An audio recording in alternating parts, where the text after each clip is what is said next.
పరలోకమందున్న మా తండ్రి, మీ నామం పరిశుద్ధ పరచబడునుగాక, మీ రాజ్యము వచ్చునుగాక.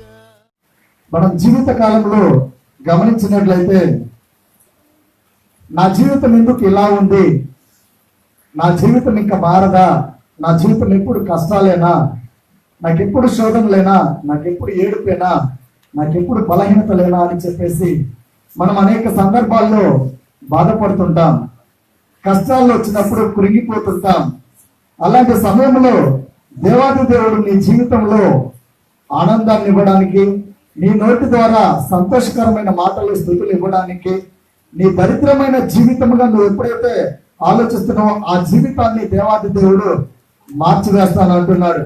కీర్తన గ్రంథము 126వ అధ్యాయంలో చదవబడిన వాక్య భాగాలను మనం పరిశీలించినట్లయితే మొదటి వచనంలో సియోను నుండి సియోనుకు తిరిగి వచ్చిన వారిని యెహోవా చెరసాల నుండి రప్పించినప్పుడు మనము కలకనిన వారి వల్ల ఉంటుంది, మన నోటి నిండా నవ్వుండెను, మన నాలుక ఆనంద గానముతో నిండి ఉండును అని చెప్పేసి యాత్రా జీవితంలో భక్తులు తెలియపరుస్తున్నారు. ఇశ్రాయేలు ప్రజలు శోధనలో వేదనలు అనుభవిస్తున్నప్పుడు, వారి జీవితంలో కష్టాలు శోధనలు అనేక బాధలు వెంటాడుచున్నప్పుడు వారి యాత్రా జీవితంలో గుర్తు చేసుకుంటున్నారు. ఏమనంటే దేవాది దేవుడు మన జీవితంలో ఆనందాన్ని రప్పించడానికి, మన జీవితంలో సంతోషం అనేది రావడానికి, మన నోటి నిండా నవ్వు ఉండడానికి కారణం ఏంటి? అక్కడ ఇశ్రాయేలు ప్రజలు శోధనలో ఉన్నప్పుడు వారికి అనేక బాధలు వెంటాడినాయి. ఐగుప్తు దేశంలో ఉన్నప్పుడు అనేక నిందలకు గురయ్యారు. ఆ ఫరో రాజు ఎన్నో బాధలు ఇబ్బందులు పెట్టినప్పుడు వారు చాలా అలసిపోయారు. ఇంకా మా జీవితం ఎప్పుడు ఇంతేనా, మేము ఎప్పుడు ఇలా ఉండాల్సిందేనా, మా జీవితంలో ఇంకా నవ్వు అనేది లేదా, మా నోటి నిండా నవ్వు అనేది లేదా, మా బ్రతుకులో సంతోషం అనేది ఇంకా మేము చూడలేమా అని వారు చాలా కృంగిపోతున్న సమయంలో దేవాది దేవుణ్ణి ప్రార్థించారు. ప్రార్థన చేసినప్పుడు వారి జీవితం ఎలా ఉందంటే, ప్రార్థన ఎప్పుడైతే చేశారో మా అందరి జీవితాల్లో, మా అందరి నోట్లో చాలా సంతోషము, నిండు నవ్వుతో మేము మా జీవితాలను గడిపాము అంటున్నారు. కారణం ఏంటో తెలుసా? వారు ముందున్న జీవితంలో కష్టాలు అనుభవించారు, తర్వాత వారి నోటి నిండా నవ్వు అనేది వచ్చిందంట. ఈరోజు మన జీవితాల్లో కూడా చాలా సమస్యలు వచ్చినప్పుడు మనకు నవ్వు అనేది ఉండదు ముఖంలో.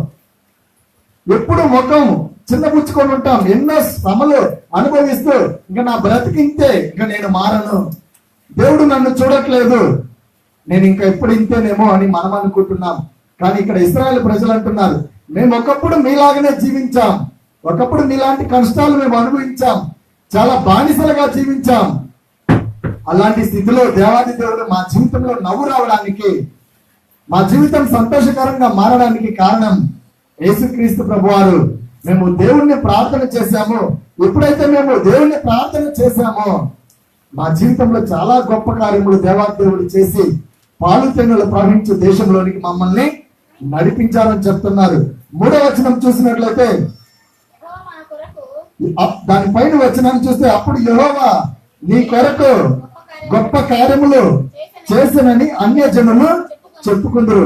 ఎప్పుడైతే వారు ప్రార్థన చేశారో దేవుణ్ణి, యేసయ్యా మా జీవితం ఇంకా మారట్లేదు, మా జీవితంలో సంతోషం లేదు, మా నోటి నిండా ఏ రోజు మేము నవ్వుకున్నది లేదు, కడుపారా నవ్వుకున్నది ఒక్క రోజు కూడా లేదని వారు ప్రార్థన చేసినప్పుడు, అప్పుడు దేవాది దేవుడు వారి యొక్క ప్రార్థనలు ఆలకించి వారి ఎడల గొప్ప కార్యాలు చేయడానికి ఇష్టపడ్డాడు. వారి ఎడల కార్యం చేసినప్పుడు వారు సంతోషించడమే కాదు, అనేకులు కూడా అనుకున్నారంట, నిజంగా వీరి దేవుడు చాలా గొప్పవాడు. వీరు ప్రార్థన చేయగానే ఒకప్పుడు బానిసలుగా ఉన్న ఇశ్రాయేలు ప్రజలు ఈ రోజు చక్కగా నవ్వుకుంటున్నారు, చక్కగా ఆనందంగా ఉంటున్నారు. పాలు తేనెలు ప్రవహించే దేశంలోనికి వీరిని నడిపించాడు అని మీ గురించి మీరు చెప్పుకోవడం కాదు, అనేక అన్యజనులు దేవుడు మన ఎడల చేసిన కార్యాన్ని చెప్పుకుంటారట.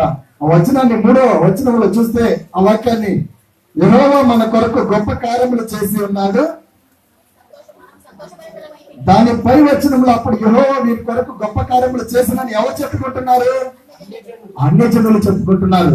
ఈరోజు దేవుడు మన ఎడల చేసిన కార్యములు మనం చెప్పుకోవడమే కాకుండా అన్యజనులు కూడా చూస్తారు. ఒకప్పుడు వీరి జీవితం దారుణంగా ఉండేది, ఒకప్పుడు వాళ్ళు అంతగా బాగుండే వాళ్ళు కాదు. ఒకప్పుడు వారి జీవితంలో ఉద్యోగాలు లేవు. ఒకప్పుడు అడుక్కుని తినే పరిస్థితుల్లో ఉన్న వారి జీవితం ఈ రోజు మారింది అని ఎవరు చెప్తారో తెలుసా? దేవుడు చేసిన కార్యాలను బట్టి అన్ని జనులు అందరూ చెప్పుకుంటారంట. ఈ రోజు మనల్ని బట్టి అన్ని జనులు చెప్పుకోవాలంటే ముందు మనమేం చేయాలి? ప్రార్థన చేయాలి.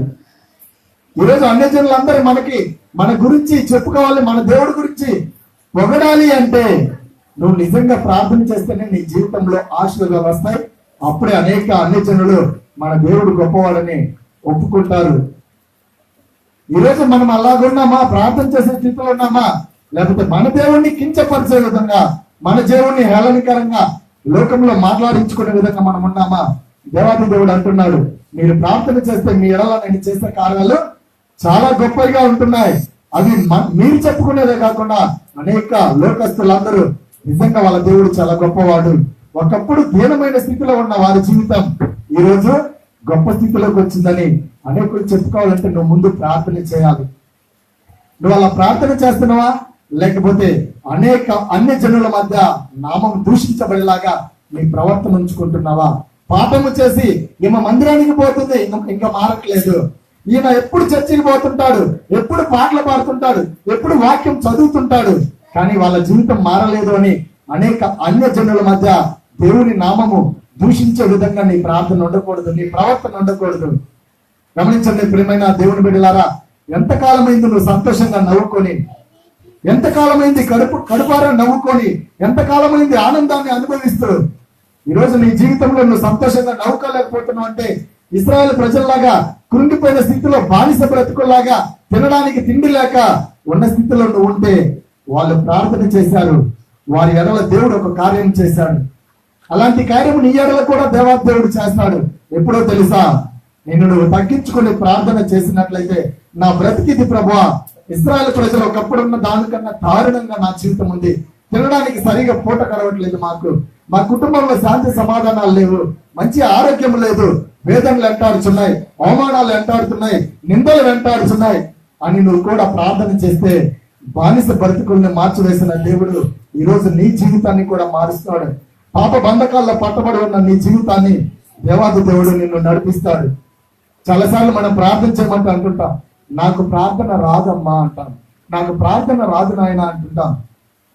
గమనించండి ప్రియమైన దేవుని బిడ్డలారా, నువ్వు ఎప్పుడైతే ప్రార్థన చేస్తావో నీ జీవితం మారిపోతుంది. చాలాసార్లు అంటుంటాం మనం ఏమి ఫలాలు విత్తనాలు ఏమి నాటం, కానీ ఆ చెట్టు నుండి కాయలు కావాలని కోరుకునే విధంగా మనం ఉంటున్నాం. నువ్వు మొక్కను నాటవు, విత్తనం వేయవు, విత్తనానికి నీరు పెట్టవు, కానీ ఏమంటావు అంటే అప్పనంగా నాకు ఊరకనే కాయలు రావాలి తినడానికి. నువ్వేం కష్టపడకుండానే అన్ని ఆశిస్తున్నావు. దేవాదేవుడు ఏమంటున్నారు తెలుసా? నీకు ప్రార్థన రాకపోయినా కానీ నువ్వు ప్రార్థన చేయి, చిన్న ప్రార్థన చాలు. గమనించండి ప్రియమైన దేవుని సంగమా, నువ్వు ముందు విత్తనం నాటాలి. ఏ చెట్టు అయినా పెరగాలి, ఫలించాలంటే ముందుగా ఏం చేయాలి? మనం ఖచ్చితంగా విత్తనం నాటాలి. విత్తనము చిన్నదే, దాన్ని నాటేటప్పుడు ఖచ్చితంగా నీళ్లు పోస్తాం పాతిలో. ఎందుకో తెలుసా? ఆ విత్తనము తడి తగిలితేనే ఆ విత్తనానికి శక్తి వస్తుంది. ఆ విత్తనం అనేది కుళ్ళిపోయి, ఆ నీటి ద్వారా కుళ్ళిపోయి భూమిలో పాతి పెట్టబడి మంచి చెట్టు అనేది మొలకెత్తుతుంది. నువ్వు ఈరోజు విత్తనం వేయవు, నీళ్లు పోయావు, కానీ నాకు అన్ని కాయలు రావాలి, అన్ని ఫలాలు నాకే రావాలి అంటావు.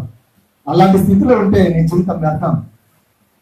ముందు విత్తనం వేయి, నీళ్లు పోయి కొన్ని, అప్పుడు ఆ చెట్టు దినదినము అభివృద్ధి చెందుతుంది. తగిన సమయంలో దేవాది దేవుడు దానికి ఫలాలను ఇస్తాడు. ఆ ఫలాలను నువ్వు తినొచ్చు, నీ కుటుంబం తినొచ్చు. ఈరోజు మనం అనేది అదే, అమ్మా ప్రార్థన అనే విత్తనం ఒకటి అమ్మా, నువ్వు చాలంటే నాకు ప్రార్థన రాదు నాయన అంటావు. కన్నీళ్లు పెట్టి ఆ విత్తనాన్ని, ప్రార్థన అనే విత్తనాన్ని తడుపమ్మంటే నాకు మా ఆయన కొడితేనే కన్నీళ్లు రావు అన్నట్టుగా ఉన్నావు. గమనించండి, నువ్వు విత్తనం వేసినప్పుడు నీళ్ళు ఎలా పోస్తావో, నీకు వచ్చి రాని ప్రార్థన అయినా కానీ దేవుని ముందు చిన్న ప్రార్థన చేసి కన్నీటితో ఆ ప్రార్థనను తడుపుతే ఖచ్చితంగా ఆ ప్రార్థన, ఆ విత్తనం అనేది గొప్ప చెట్టులాగా ఏదో ఒక రోజు నీకు ఆశీర్వాదాలను ఇస్తుంది. నువ్వు కన్నీరు విడవవు, ఆ ప్రార్థనని విత్తనాన్ని తడపవు, కానీ నాకు అన్ని దీవెనలు కావాలని ఆలోచిస్తుంటావు. వ్యర్థం అలాంటి ప్రార్థన. ఇక్కడ దేవుడు చాలా చక్కగా తెలియపరుస్తున్నాడు. చూడండి 5వ వచనం చూసినట్లయితే, కన్నీళ్లు విడిచుచు విత్తువాడు సంతోషగానముతో పంట కోసెదరు. చూడండి, ఈరోజు నువ్వు సంతోషంతో ఉండాలి అంటే, మంచి పంట కోయాలంటే కన్నీళ్లు విడిచుచు విత్తువాడు. ఈరోజు ప్రార్థన కన్నీళ్లు విడుస్తూ నువ్వు ప్రార్థనను విత్తు మందిరంలో. ఆ ప్రార్థనకు కన్నీళ్లను జోడించు, అప్పుడే ఆ ప్రార్థన శక్తిగా మారుతుంది. కొంతకాలం తర్వాత దినదినము ఆ ప్రార్థన శక్తిని పొందుకొని దేవుని దగ్గరికి వెళ్ళి తగిన సమయంలో నీకు ఫలాలను అందిస్తుంది. నువ్వు కన్నీళ్లు విడుస్తూ విత్తువాడు. చూడండి, ఈరోజు పంట ఉన్నది కొంచెమే, ఉన్నదే అరెకరమైనా కానీ అక్కడ నాటే వ్యక్తి చాలా బాధపడుతూ అంటుంటాడు, దేవుడా నాకున్నదే అరెకరా, నాకున్న ఈ కొంచాన్ని ఆశీర్వదించు అని చెప్పేసి ఆ వ్యక్తి ఎప్పుడైతే కన్నీరు విడుస్తూ దేవుడి మీద భారం వేసి అరెకర గాని ఆ కొంచెము స్థలమైనా కానీ విత్తుతాడో ఖచ్చితంగా రేపు కోసేటప్పుడు ఎట్లా కోస్తాడో తెలుసా? ఆనందంతో సంతోషంతో కోస్తాడంట. కారణం ఏంటో తెలుసా? ఆ విత్తనాన్ని విత్తేటప్పుడు, ఆ పంటను వేసేటప్పుడు కన్నీరు విడుస్తూ దేవుణ్ణి ప్రార్థన చేశాడు కాబట్టి విత్తనాన్ని విత్తేటప్పుడు ఏడ్చాడు, కోసేటప్పుడు సంతోషంతో ఆనందభరితులై ఆ పంటను కోస్తారంట. ఈరోజు నువ్వు సంతోషంతో ఆనందంగా ఆ పంట ఏదైతే దేవుడు ఇవ్వాలని నీకు చూస్తున్నాడో ఆ పంటను నువ్వు కొయ్యాలంటే ముందుగా నువ్వు కన్నీరు విడిచుచు విత్తాలి. ఈరోజు మనం విత్తే స్థితిలో లేం. ప్రార్థనను విత్తాలి. దేవుడి మందిరంలోకి వచ్చి, దేవుడి మందిరాన్ని నీకు ఇచ్చాడు, ఈ స్థలంలో నీ ప్రార్థన ద్వారా నువ్వు విత్తాలి. అప్పుడే ఏదో ఒక రోజు నువ్వు మంచి పంటను కోస్తావంట. ఉందా అలాంటి లక్షణం మనలో? గమనించండి ప్రియమైన దేవుని బిడ్డలారా, క్రైస్తవులం అని చెప్పుకోవడం కాదు, నిజమైన క్రైస్తవుడు విడువక దేవుణ్ణి వెంబడిస్తాడు. నిజమైన క్రైస్తవుడు విడువక ప్రేమించును. దేవుని ప్రేమను నువ్వు పొందుకోవాలంటే నువ్వు దేవుణ్ణి విడిచిపెట్టకూడదు. నాకున్నది కొంచెమే ప్రభు అని అడగాలి. చూడండి, మనం జాబులు చేస్తున్నాం, రోజంతా కష్టపడి పనులు చేసి ఆ కూలీ డబ్బులు లేకపోతే జీతమో తెచ్చుకుంటున్నాం. అవి తెచ్చుకున్న తర్వాత దేవుడి దగ్గర పెట్టి ఎప్పుడన్నా ప్రార్థన చేస్తున్నామా? దేవుడా నాకు ఇచ్చింది ఈ 5,000, దేవుడు నాకు ఇచ్చింది 10,000, ఈ నెలంతా కష్టపడితే, లేకపోతే నాకు ఇచ్చింది 20,000 అని నీ పాదాల చెంత పెడుతున్నాను ప్రభా, ఈ కొంచాన్ని నువ్వు ఆశీర్వదించు అని నువ్వు కన్నీటితో ప్రార్థన చేస్తే అదే కొంచాన్ని దేవుడు దీవించి నీకు మిగిలేలాగా చేస్తాడు. కొన్నిసార్లు మనం అంటున్నాం, నాకు జీతం వచ్చిన ₹1 మిగిలట్లేదు, అన్ని అప్పులే, లేకపోతే నేను నెలంతా కష్టపడి పని చేస్తే నాకు వచ్చింది 5-6 వేలు కూలి, ఆ కూలి డబ్బులు అన్ని అప్పుల పంచంగా నాకేం లేవు అంటున్నాం. ఎందుకు అలా అంటున్నామో తెలుసా? ముందు నువ్వు ఆ డబ్బులన్నీ తీసుకొచ్చి దేవుని పాదాలు చెంత పెట్టి నువ్వు దేవుడిని అడగట్లా, ఈ కొంచాన్ని ఆస్వాదించి ప్రభా అని అడగట్లా. నువ్వు అడిగితే దేవుడు చేస్తాడు. బైబిల్ గ్రంథంలో చాలా చక్కగా రాయబడి ఉంది. ఒక చిన్న పిల్లవాడు 5 రొట్టెలు 2 చిన్న చేపలను తెచ్చి ఏం చేశాడు? దేవుని చేతుల్లో పెట్టాడు. పెడితే దేవుడు దాన్ని ఆశీర్వదించి అందరికి తృప్తిగా భుజించడానికి ఇచ్చిన తర్వాత కూడా 12 గంపలు మిగిలినాయి. ఈరోజు నీ దగ్గర ఉన్నదాన్ని దేవుడి చేతులు ఎందుకు పెట్టట్లా? నువ్వు కూడా నీకున్న దాన్ని దేవుడి దగ్గర పెట్టి, యేసయ్యా ఈ నెలంతా నేను కష్టపడితే నాకు వచ్చింది ఇది మొత్తం నీ పాదాలు చెంత పెడుతున్నా, నాకున్న అప్పులన్నీ తీరిన తర్వాత కూడా నాకు కూడా మిగిలేలాగా చేయమన్నాడు. ఆ చిన్న పిల్లవాడు దేవుని చేతిలో పెట్టాడు, అనేకుల కడుపు నిండింది, అనేకులు తృప్తిగా భుజించారని రాయబడింది బైబిల్ గ్రంథంలో. అనేకులు తృప్తిగా భుజించిన తర్వాత కూడా 12 గంపలు మిగిలినాయి. ఈరోజు నీకున్నటువంటి ఆ కొంచెం దేవుని దగ్గర పెట్టి దేవుడిని అడుగు, యేసయ్యా నాకు చాలా అప్పులు ఉన్నాయి ప్రభువా, ఆ అప్పులన్నీ తీరిన తర్వాత ఈ డబ్బులు ఇంకా మిగిలేలాగా చెయ్యవా ప్రభు అని నువ్వు ఎప్పుడన్నా అడిగావా? దేవుడికి ఇస్తే మళ్ళీ తిరిగి రావేమో అనే విధంగా ఉన్నాం ఈరోజు. అమ్మా దేవునికి కానుకలేమంటే మేము ఎందుకు వేయాలి అని ఆలోచించే స్థితిలోనే ఉన్నావు. నువ్వు దేవుని దగ్గరికి తెచ్చి నాకున్నది ఇది అని చెప్పే బైబిల్ గ్రంథం చాలా చక్కగా తెలియపరుస్తుంది. ఒక పేద విధవరాలు తన దగ్గర ఉన్నది 2 కాసులే. ఆమె ఆలోచించలే నా తర్వాత నా జీవితం పెట్టా, రేపు నాకు పూట గడిచే గట్టాన్ని ఆలోచించలా. ఆమె తీసుకొచ్చి ఎక్కడ పెట్టింది? దేవుని మందిరంలో. అందరూ వాళ్ళకు ఉన్న వరకు వాళ్ళు ఉన్న దాంట్లో కొంచెం ఇస్తుంటే ఏమకున్నది 2 కాసులు. ఆ 2 కాసులను మొత్తం తెచ్చి దేవుడి దగ్గర పెట్టింది. ఇచ్చింది 2 కాసులే. ఆ 2 కాసులైనా బహుశా ఈమె కన్నా ఎక్కువ ఇచ్చిన వాళ్ళు ఉండొచ్చు అక్కడ, కానీ దేవాదేవుడు ఈమె పేరు ఎందుకు ఎంతాడో తెలుసా? ఆమెకున్నదే 2 కాసులు, ఇచ్చిందే 2 కాసులు. ఏం ఆలోచించాల? రేపు నా బ్రతకట్ట, రేపు నేను ఎలా గడపాలి, నేను ఎలా తినాలి, రేపు నేను ఎలా బ్రతకాలని ఆలోచించాలామా? ఉన్నదంతా తెచ్చి దేవుడి పాదాలు చెంత పెట్టింది. అందుకే ఆమె కన్నా ఎక్కువ ఇచ్చిన వాళ్ళని దేవుడు గుర్తుపెట్టుకోలే. అక్కడ రాయబడింది ఏంటో తెలుసా? వారందరికి ఉన్న దానిని బట్టి వాళ్ళు ఇచ్చారు, కానీ ఈమెకు ఉన్న దాంట్లో సర్వస్వం ఇచ్చిందని రాయబడి ఉంది బైబిల్ గ్రంథంలో. అందుకే వారి గురించి దేవుడు ఎత్తట్లేదు, ఉన్నదాన్ని మొత్తం ఇచ్చారు. ఈరోజు నీ దగ్గర ఉన్న మొత్తం తెచ్చి మందిరానికి తగ్గపోయినా దేవుని పాదాల చెంత ప్రార్థనలో నువ్వు నీ ఇంట్లో ఉన్న పెట్టుకున్నావా? దేవుని పాదాల చెంత అన్ని డబ్బులు పట్టుకొని ఈ నెలంతా నేను కష్టపడ్డా, లేకపోతే ఈ వారం అంతా కష్టపడితే ఈ కూలి వచ్చింది నాకు, నీ పాదాల చెంత నేను పెడుతున్నా ప్రభు అని చిన్న కన్నీరు విడిస్తూ ఆ కొంచెంని నాటినవా దేవుడి దగ్గరను? ఎవరైతే కన్నీరు విడిచుచు విత్తురాడు సంతోషంతో పంట కోస్తాడంట. ఈరోజు పంటలు పండించుకుంటున్న వ్యక్తి చివరిగా పంట బాగా పండితే నవ్వుతూ పంట కోస్తాడు. చాలా ఆనందం. కారణం ఏంటో తెలుసా? బహుశా అతను విత్తేటప్పుడు తను దేవుడిని ప్రార్థన చేస్తుంటాడు, లేకపోతే తన మంచి కార్యాలను బట్టి దేవుడు ఉన్నదే కొంచెం ఎకరం నాకు దయచేసి నన్ను ఆశీర్వదించని ప్రార్థన చేస్తుంటాడు. ఆ రోజు బహుశా కన్నీటితో ప్రార్థన చేస్తుంటాడు, ఆ రోజు బహుశా బాధతో ప్రార్థన చేస్తుంటాడు, భయంతో ప్రార్థన చేస్తుంటాడు. ప్రభువా నువ్వు పండించకపోతే ఈ పంట నాకు కష్టం, నా కుటుంబం గడవదు అని అడుగుంటాడు. ఆ రోజు అలా అడిగాడు కాబట్టి కన్నీరు విడిచుచు ఆ పంటను విత్తాడు కాబట్టి చివరికి కోసేటప్పుడు ఎలా ఉంటాడంట?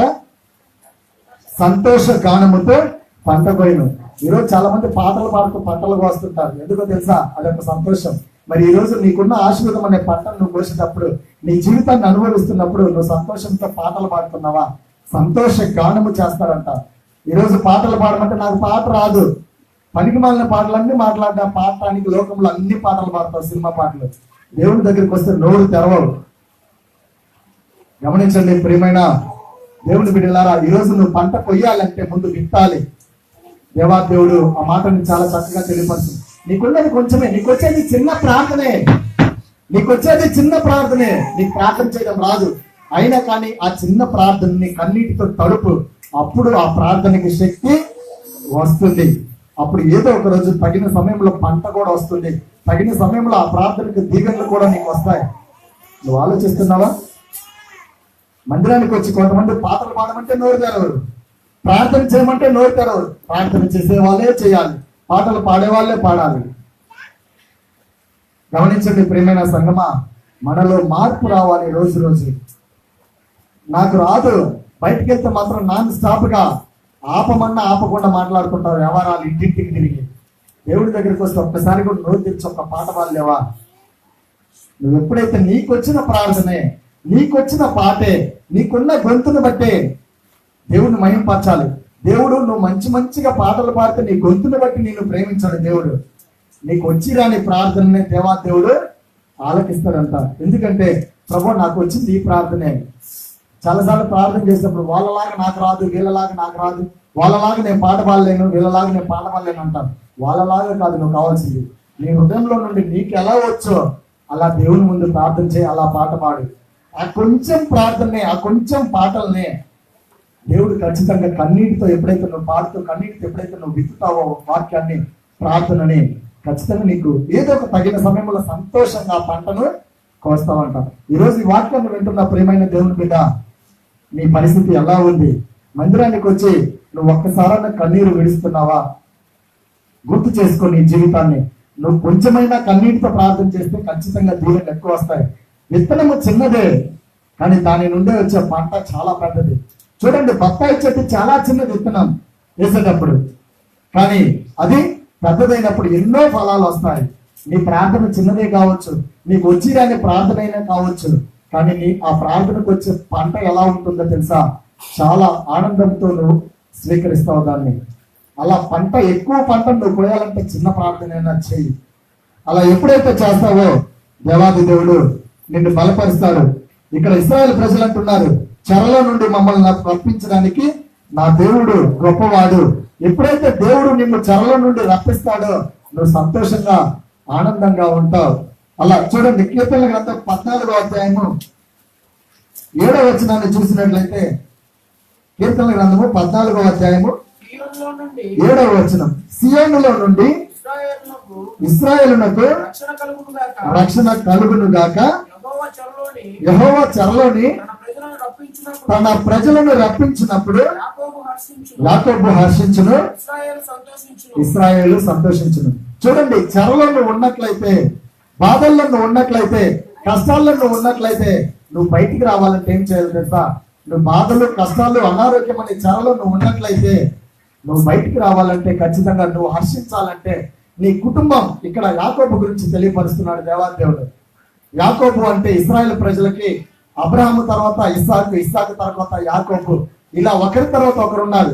అందుకే దేవాదేవుడు అంటాడు, నేను అబ్రహాము, ఇస్సాకు, యాకోబుల దేవుడును అంటాడు. ఇక్కడ యాకోబు సంతోషించును, ఇశ్రాయేలులందరూ హర్షించును అంటున్నారు. ఈ రోజు సంతోషించేది నువ్వే కాదు, నీ పెద్దలుగా ఉన్నటువంటి నీ పూర్వీకులు కూడా సంతోషిస్తారు. చెరలో ఉన్నటువంటి నీవు బయటికి రావాలంటే ప్రార్థన చేయాలి. ఇంట్లో ఉన్న నీవు బయటికి రావాలంటే బయట గడిపెట్టినటువంటి వ్యక్తిని నువ్వు పిలవాలి. గడి తీయి, లేకపోతే వాకిలి తీయి, నేను బయటకు వస్తాను అనాలి. ఈరోజు పాపపు బంధకాల్లో చెరల్లో పట్టబడిన నువ్వు బయటికి రావాలంటే తలుపు తీయగలవాడు ఒకే ఒక్కడు, యేసుక్రీస్తు ప్రభువారు. యేసయ్యా, నేను బంధకాల్లో ఉన్నా, నేను అనారోగ్యంలో ఉన్నా, నేను బాధల్లో ఉన్నా, నేను కష్టాల్లో ఉన్నా, నేను చెరలో ఉన్నా, కంప్లీట్ గా నేను బయటికి రావాలని ఆశపడుతున్నాను. దయచేసి నన్ను బయటికి నడిపించవా, ఆ తలుపు తీసి నన్ను బయటికి విడిపించవా అని నువ్వు యేసయ్యని అడిగినట్లయితే ఖచ్చితంగా దేవాదేవుడు నిన్ను ఆదరిస్తాడు. అప్పుడు నీవు సంతోషించడమే కాకుండా నీ పూర్వీకులు, నీ తల్లిదండ్రులు, నీ భార్య భర్తలు, నీ పిల్లలు, నీ బంధుమిత్రులు అందరూ సంతోషిస్తారు. ఒకప్పుడు పతనమైపోయిన జీవితం ఈరోజు బాగుపడిందని నీతో పాటు అనేకులు సంతోషంగా ఉంటారు. గమనించండి ప్రియమైన దేవుని బిడ్డలారా, ఈరోజు నీకున్న అనారోగ్యం పోయిందనుకో, నువ్వు సంతోషపడటమే కాదు, నీ కుటుంబంలో నీ తల్లిదండ్రులు, నీ భర్త, నీ భార్య అయినా, నీ పిల్లలైనా, నీ బంధుమిత్రులు అందరూ సంతోషపడతారు. ఒకప్పుడు ఆమె అలా ఉండేది కాదు, ఒకప్పుడు ఆయన అలా ఉండేవాడు కాదు, ఈరోజు చాలా బాగున్నాడు అంటే అర్థం ఏంటో తెలుసా? నువ్వు కూడా చెరలో నుండి బయటికి వచ్చిన వాడవు కాబట్టి అలా వారందరూ సంతోషంగా మాట్లాడుకుంటున్నారు. ఈరోజు మేము ఎంత ప్రార్థనకు పోయినా నా ప్రార్థనకి ప్రతిఫలం రావట్లేదంటే ఇంకా నువ్వు చెరలో ఉన్నట్టే. అలా ఉన్నప్పుడు నువ్వు ప్రార్థన ఎలా చేయాలంటే, విడిపించగల యేసుక్రీస్తు ప్రభువారిని, నిజమైన రాజు ఆయనే. ఆయనను అడిగితే రాజు చెప్పంగానే అక్కడ ఉన్నటువంటి చెరసాల నాయకులు వాకిలి తీస్తారు. నువ్వు ముందు అడగాల్సింది, అయ్యా వాకిలి తీయమని బయట ఉన్న వ్యక్తిని కాదు, పైన వ్యక్తిని అడుగు. మనందరి కోసం ప్రాణం పెట్టిన యేసయ్యని అడుగు, నేను చెరలో ఉన్న నిజంగా నన్ను విడిపించు అని నువ్వు అడగాలి. బంధకాల్లో ఉన్నప్పుడు ప్రార్థన చేయాలి. పేతురు గురించి బైబిల్ గ్రంథంలో చాలా చక్కగా దేవాదేవుడు తెలియపరుస్తున్నాడు. పేతురును చెరసాలలో వేసినప్పుడు పేతురు ప్రార్థన చేశాడు, సంఘము కూడా ప్రార్థన చేసింది. సంఘం అంతా కలిసి ప్రార్థన చేస్తే సంఖ్యలు ఏమైనాయంట? విడిపోయినాయి. ఈరోజు నీ కుటుంబం అనే సంఘం ప్రార్థన చేస్తుందా నీ కోసం? ఈరోజు నువ్వు వెళ్తున్న మందిరం నీ కోసం ప్రార్థన చేస్తుందా? అలా ప్రార్థన చేసే స్థితిలో ఉండాలి. నువ్వు బాగలేకపోతే నీ కుటుంబం ప్రార్థన చేయాలి. నువ్వు బాగలేకపోతే నీ సంఘం యొక్క ఎవరైతే ఉన్నారో పెద్దవారిగా, పాస్టర్ గా ఎవరున్నారో వారి దగ్గరకు వచ్చి ప్రార్థన చేయించుకుంటున్నావా? చిన్న బలహీనత వస్తే చాలు, మందిరాన్ని మర్చిపోతావు, దేవుణ్ణి మర్చిపోతావు, హాస్పిటల్ మొత్తం తిరిగేస్తావు.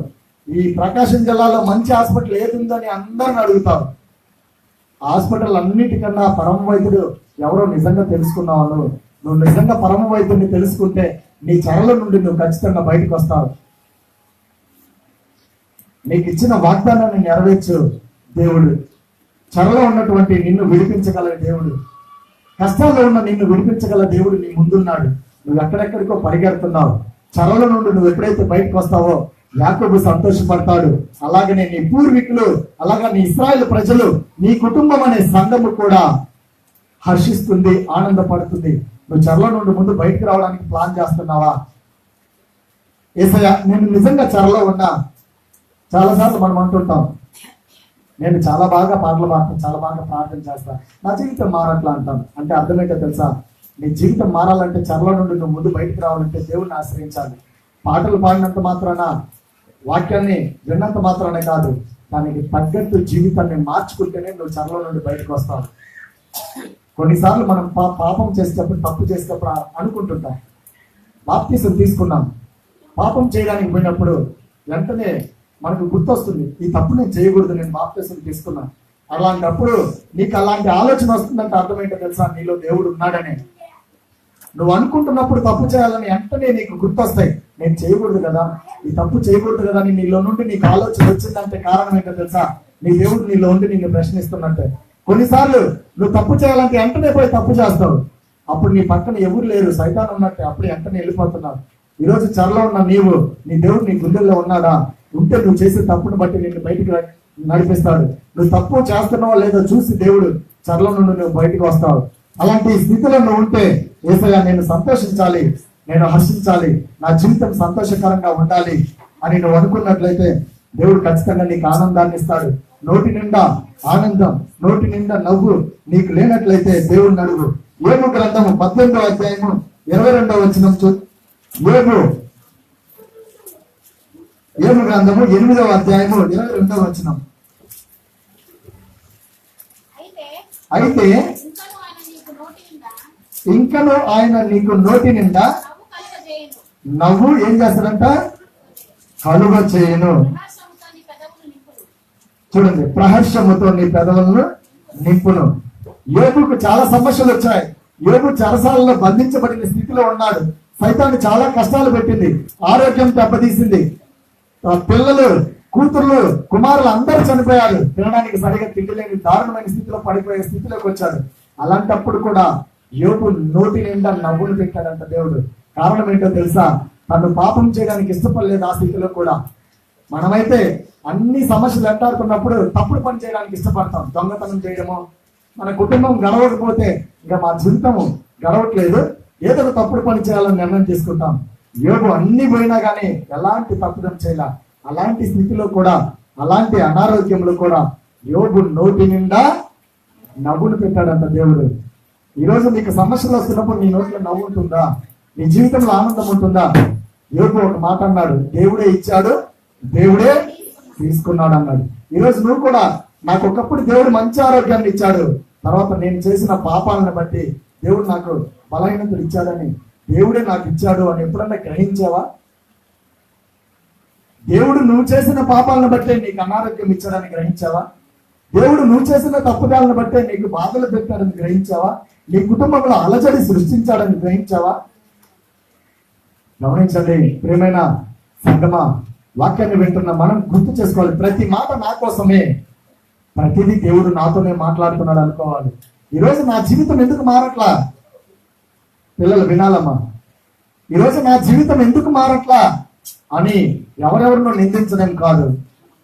నా జీవితం మారట్లేదంటే నేను మారలేదు కాబట్టి నా జీవితం ఇంకా అలాగనే ఉంది అనుకొని నువ్వు చిన్న ప్రార్థన, నీకు వచ్చి రాని ప్రార్థన అయినా కానీ కన్నీరు విడిచుతూ ప్రార్థనను దేవుని మందిరంలో ఈ క్షణాలను విత్తినట్లయితే దేవాది దేవుడు ఏదో ఒక క్షణాన సంతోషంతో ఆ పంట కోస్తావు, సంతోషంతో ఆ ఫలాలను భుజిస్తావు, సంతోషంతో నువ్వు ఆనందంతో రంకెలు వేస్తావు. ఈరోజు పిల్లలు నెహెమ్యా గ్రంథము 12వ అధ్యాయము,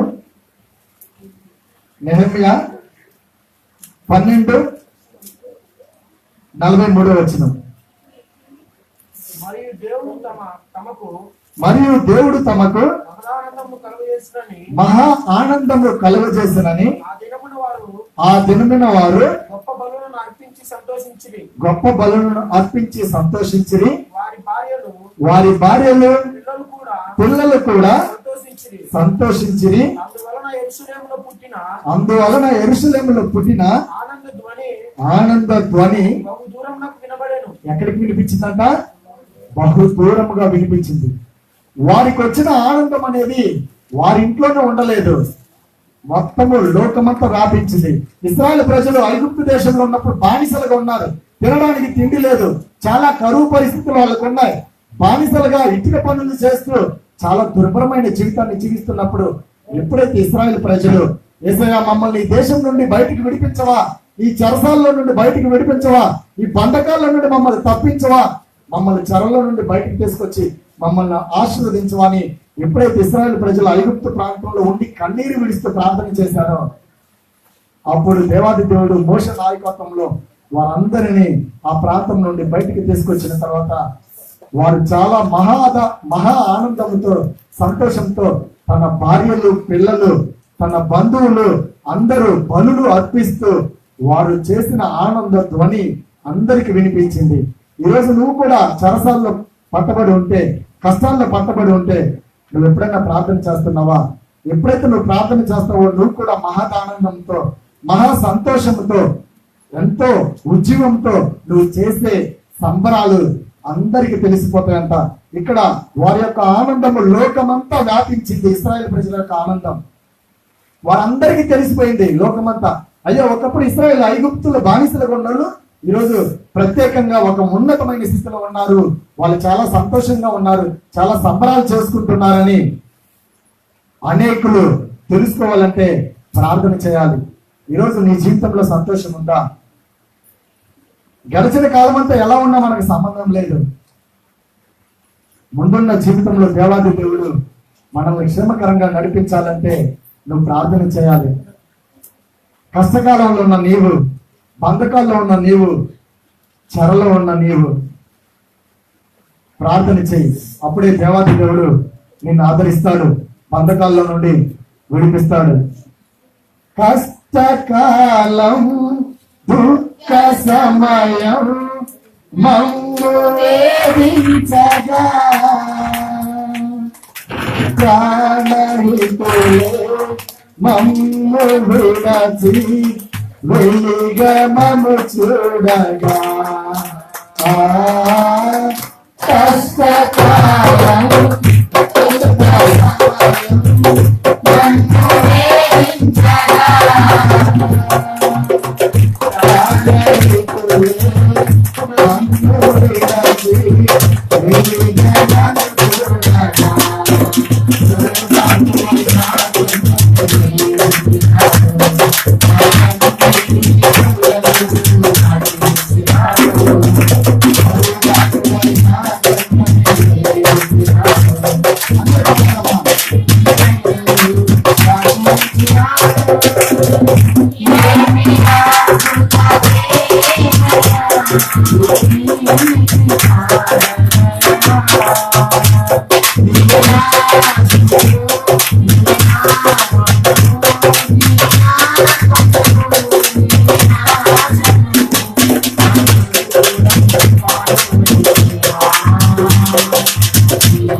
కష్టకాలంలో నువ్వు ఉన్నావు, బంధకాల్లో నువ్వు ఉన్నావు, చెరలో నువ్వు ఉన్నావు, అనారోగ్యంలో ఉన్నావు, అనేక శోధనల మధ్య నువ్వు బంధకాల్లో పట్టబడి ఉన్నావు.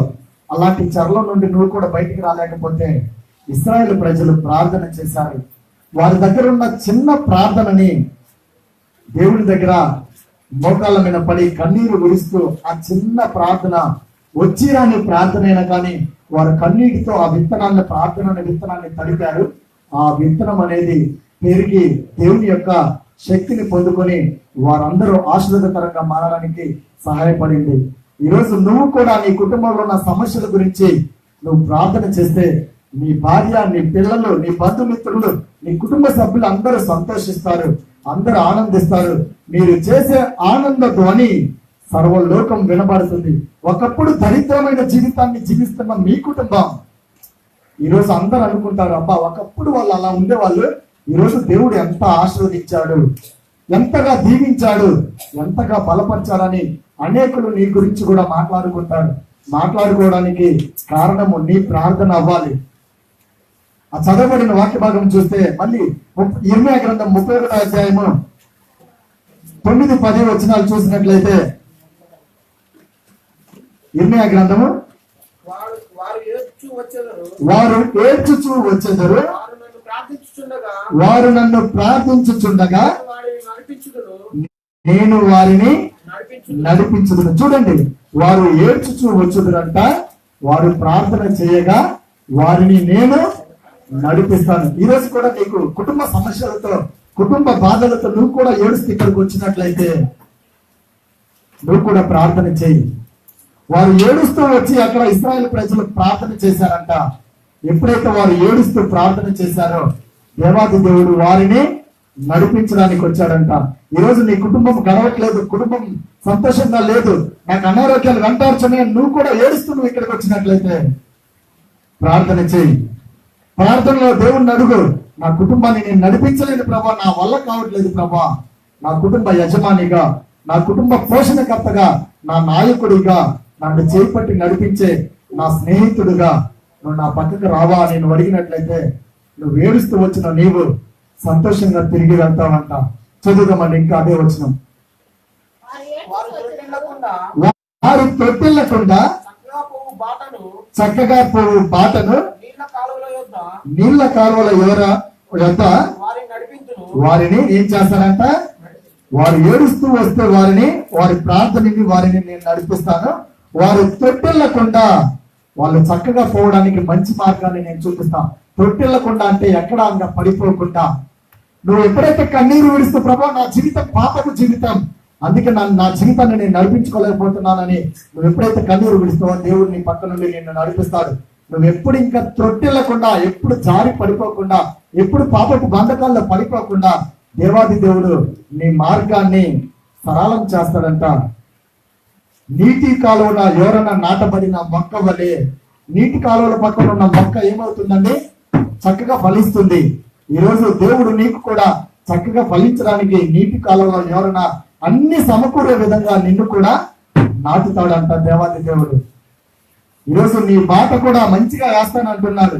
నీటి కాలంలో ఎవరైనా నాటబడిన మొక్క వలె ఆకు వాడక తన కాలమందు ఫలించో చెట్టు వల్ల నిన్ను ఆశీర్వదిస్తాడు. ఎప్పుడో తెలుసా? నువ్వు ఏడుస్తూ ఇక్కడికి వచ్చి ఏడుస్తూ ప్రార్థన చేసినట్లయితే దేవాది దేవుడు నిన్ను నడిపిస్తాడు. నీ నడక కూడా ఇంకెప్పుడు జారి పడిపోకుండా, సైతాన బంధకాల్లో చెరలో పడిపోకుండా దేవుడు నిన్ను క్షేమకరంగా నడిపిస్తాడంట. చదవండి ఇంకా. ఇశ్రాయేలులకు నేను తండ్రిని కానా, ఎఫ్రాయిము నా జ్యేష్ఠ కుమారుడు కాడా. ఇశ్రాయేలులకు నేను తండ్రిని, అందుకే వారిని బంధకాల్లో నుండి, సమస్యల నుండి, శోధనల నుండి నేను వారిని విడిపించాను. ఇశ్రాయేలులకు నేనే తండ్రిని. ఈరోజు ఇక్కడ ఉన్నటువంటి మీకు కూడా నేను తండ్రిని అని చెప్తున్నాడు. నీకున్న చెరసాల్లో, ఏ చెరసాల్లో పాపము అనే బంధకంలో, పాపం అనే చెరసాల్లో నువ్వు ఉంటే, బహుశా తాగుబోతుతనం అనే చెరసాల్లో నువ్వు ఉంటే, సిగరెట్ తాగే వ్యభిచారము లేకపోతే సిగరెట్ తాగే బంధకంలో నువ్వు ఉంటే, వ్యభిచారం అనే పాపంలో నువ్వు ఉంటే, దొంగతనం అనే పాపంలో నువ్వు ఉంటే, ప్యాకెట్ ఆడే చెరసాల్లో నువ్వు పడి ఉంటే, నువ్వు చిన్న ప్రార్థన చెయ్యి. యేసయ్యా, నేను బయటికి రాలేకపోతున్నా ఆ బంధకాల్లో నుండి, ఆ కష్టాల్లో, ఆ శోధనలో నుండి నేను రావాలంటే నా వల్ల కావట్లేదు, దయచేసి నన్ను నడిపించవా, నన్ను విడిపించవా అని అడిగినట్లయితే దేవాది దేవుడు నువ్వు విడుస్తున్నటువంటి కన్నీరును బట్టి నిన్ను దేవాదేవుడు నడిపించడానికి సిద్ధంగా ఉన్నాడు. ఇశ్రాయేలుకి తండ్రిని నేను కాదా అంటున్నాడు. ఈరోజు మనల్ని కూడా అడుగుతున్నాడు, మీకు తండ్రిని నేను, నా రక్తం ద్వారా మిమ్మల్ని కొన్నాను, నా రక్తంలో మిమ్మల్ని కడిగాను, నా చేతుల్లోనే మిమ్మల్ని సృష్టించాను, మీరు నా బిడ్డలోని దేవాదేవుడు అంటున్నాడు. ఇశ్రాయేలుకి తండ్రిని నేను, ఈరోజు మీకు కూడా నేనే తండ్రిని. మీరు నా దగ్గరకు వచ్చి ఎప్పుడైతే నీ సమస్య గురించి నువ్వు అడుగుతావో దేవాది దేవుడు నిన్ను నడిపించడానికి, నువ్వు ఎప్పుడు పడిపోకుండా మంచి బాటలో నిన్ను నడిపించడానికి దేవుడు ఇష్టపడుతున్నాడు. మరి రావడానికి, కన్నీరు విడవడానికి దేవుని దగ్గర నీ చెరసాల బంధకాలన్నింటిని గురించి ఇక్కడ దేవుడికి చెప్పుకోవడానికి నువ్వు ఇష్టపడుతున్నావా? అలా ఇష్టపడలేకపోతే అదే వచనం 10వ వచనంలో జనులారా యెహోవా మాట వినుడి అంటున్నాడు. ఈ రోజు మనల్ని ఒక మాట వినమంటున్నాడు దేవుడు. ఇశ్రాయేలును క్షేమకరంగా పాలు పెన్నులు ప్రవహించే దేశంలోనికి నేనే నడిపించా, వాళ్ళ తండ్రిని నేను, వారి బంధకాల్లో చెరసాల్లో ఉన్నప్పుడు నేనే వారిని ప్రార్థన చేస్తే విడిపించా. ఈరోజు మీ తండ్రిని నేను, మీరు ఒక మాట ఆలకించండి, ఒక్క మాట వినండి అని ఒక ప్రశ్న వేస్తున్నాడు. చూడండి అక్కడ, జనులారా యెహోవా మాట వినుడి, దూరమైన ద్వీపంలోనికి వారికి దాన్ని ప్రకటింపుడి, ఇశ్రాయేలు చెదరగొట్టిన వాడు వాని సమకూర్చి గొర్రెల కాపరి తన మందను కాపాడినట్లు కాపాడునని తెలియజేయడు.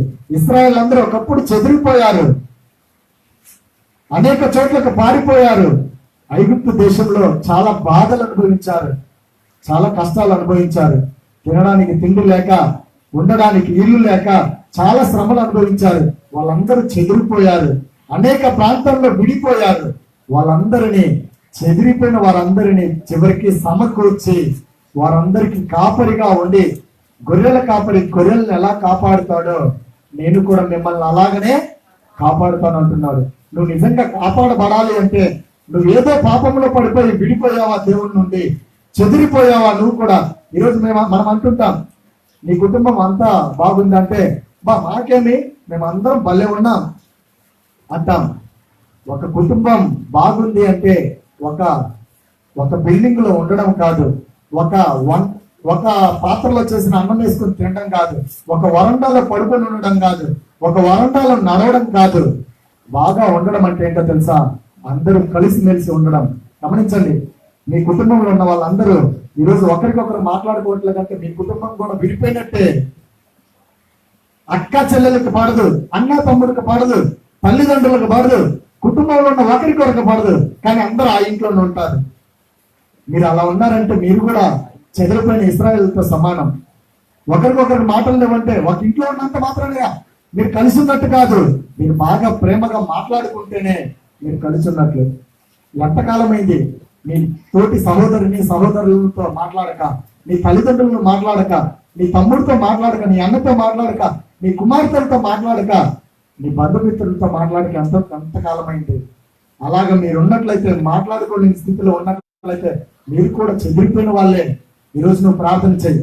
చెదిరిపోయాం మేము కూడా ప్రభా, కుటుంబంలో ఒకరికొకరు మాటలు లేవు, ఒకరికొకరికి ఐక్యత లేదు. సహోదరుల మధ్య ఐక్యతలు కలిగి ఉండట ఎంతో మేలు, ఎంతో మనోహరం. ఈరోజు నువ్వు మనోహరంగా, సంతోషంగా, ఐక్యతగా నువ్వు ఉండాలి అంటే దేవుళ్ళో గడుపు. చెదిరిపోయాం ప్రభు, నిజంగా మేము చెదిరిపోయాం. ఒకసారి గుర్తు చేసుకోండి, నీ తల్లిదండ్రులే నీతో మాట్లాడట్లేదు, నీ కుమారులు నీతో మాట్లాడట్లేదు. గుర్తు చేసుకో.